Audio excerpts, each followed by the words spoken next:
Në një intervistë ekskluzive për televizionin Besa, Dr. Cengiz Çabukoglu flet për punën mbi 30 vite përvojë profesionale, me fokus të veçantë në ortopedinë pediatrike.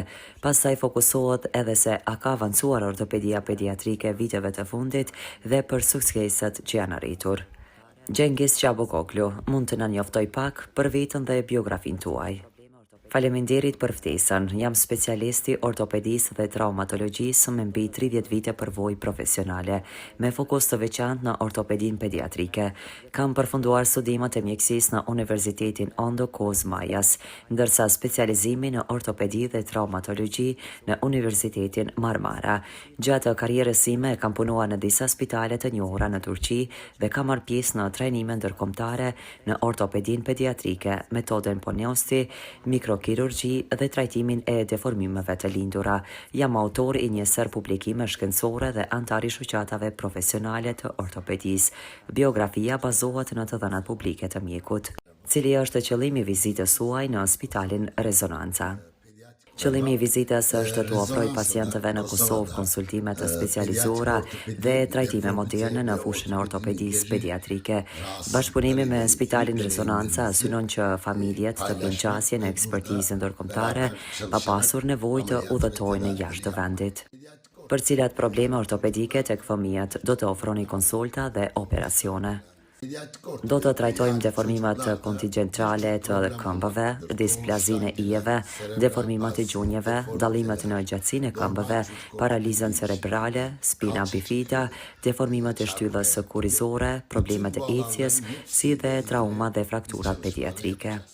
Cilat janë ndërhyrje që deri më tani nuk janë realizuar në Kosovë dhe që tani duhet të kryen gjatë vizitës suaj? Në bashkëpunim me ekipin lokal, do të synojmë të realizojmë disa procedura të avancuara të ortopedisë pediatrike që deri tani kanë qenë të kufizuara ose janë kryer jashtë vendit. Çdo rast do të vlerësohet për të zgjedhur trajtim më të përshtatshëm. Yani tibial hemmelia, fibrillar hemmelia gibi konjenital anomaliler dünyada da çok az hekim tarafından yapılmakta. Bu artık Kosova'da yapılabilir halde olacak. Cilat janë problemat më të shpeshta ortopedike që hasen tek fëmijët. Në bashkëpunim me ekipin lokal, do të synojmë të realizojmë disa procedura të avancuara të ortopedisë pediatrike që deri tani kanë qenë të kufizuara ose janë kryer jashtë vendit. Çdo rast do të vlerësohet për të zgjedhur trajtim më të përshtatshëm. Si mund ta kuptojnë prindërit se fëmia e tyre ka nevojë për kontroll tek ortopedi pediatrik? Nëse fëmia ecë në mënyrë të pazakontë, ankohet për dhimbje të vazhdueshme, ka deformime të dukshme të gjymtyrve, njëra këmbë duket më shkurtër ose ka kufizime në lëvizje, rekomandohet një vizitë tek ortopedi pediatrik. A mund të shmangen disa deformime ose probleme ortopedike nëse zbulohen në kohë? Po, diagnostifikimi i hershëm është shumë i rëndësishëm. Shumë deformime mund të korrigjohen me metoda si fizioterapia, ortozota ose trajtime të tjera, duke shmangur ndërhyrjet kirurgjikale më vonë. Në cilën moshë rekomandohet kontrolli i parë ortopedik për një fëmijë? Kontrolli i parë rekomandohet që në muajt e parë të jetës, sidomos për vlerësimin e zhvillimit të ijeve. Më pas kontrollat bëhen sipas nevojës ose nëse vërejën shenja që shqetësojnë prindërit. Ama bunun dışında hiçbir problem görülmüyor olsa bile ilk bir ayında kalça ultrasonuyla başlar. Çünkü kalça çıkığının önlenmesi, ameliyat olmadan tedavisi ancak kalça ultrasonuyla yapılabilmektedir. A ka raste kur operacioni është i domosdoshëm dhe kur mund të trajtohen problemet pa ndërhyrje kirurgjikale?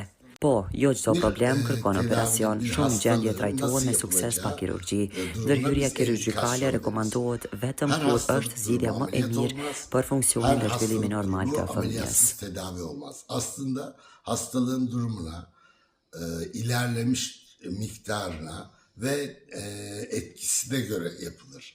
Örnek vereyim, bazı ameliyatlar hayatidir. Yani düşmüş, travma geçirmiş veya kaza geçirmiş, her tarafı kırık olan birisinin tedaviyle iyileşemeyeceği gibi sadece bir ağrısı olan kişinin de ameliyat edilmemesi gerekir. Yani burada esas olan şey endikasyondur. Gereklilik de ancak muayene ve tetkiklerle karar verilir. Sa ka avancuar ortopedia pediatrike viteve të fundit dhe çfarë teknologjisht të reja përdorni. Ortopedia pediatrike ka bërë përparime të mëdha fal teknikave më pak invazive, planifikimit digjital të operacioneve, implanteve moderne dhe metodave të avancuara të rehabilitimit. Këto zhvillime kanë përmirësuar rezultatet dhe kanë shkurtuar kohën e rikuperimit. Hatta bazı ameliyat cerrahi tekniğini de kendim geliştirip dünyada da bu kabulü yapılmıştır. Onu da kullanmaktayım. Çfarë mesazhe keni për prindërit në Kosovë që kanë fëmijë me probleme ortopedike, por hezitojnë të kërkojnë trajtim? Do të rekomandoja të mos e shtyen vizitën, sa më herët të diagnostifikohet problemi, aq më të mëdha janë mundësitë për trajtim të suksesshëm dhe për një zhvillim normal të fëmijës. Ve bütünlüğünü sağlamak üzere. Pyetja përmbyllëse, a planifikoni të vazhdoni bashkëpunimin me Kosovën edhe në të ardhmen dhe a do të ketë vizita të tjera për pacientët tanë? Po, dëshira jonë është që ky bashkëpunim të jetë afatgjatë. Synimi është të organizojmë vizita të rregullta në Kosovë në mënyrë që pacientët të kenë vazhdimisht qasje në trajtime bashkëkohore dhe ekspertizë ndërkombëtare pranë familjeve të tyre. Kontrollerini yapabileceğiz. Böylece devamlılıkla doğru, güvenilir ve düzgün tedavi yapabileceğiz. Rizam Holding, fabrika e re e bllokave Izoblok, Krush e vogël. Me Izoblok ndërto dhe për pompa mos harxho. Ndërto me Izoblok të ri, 25-she.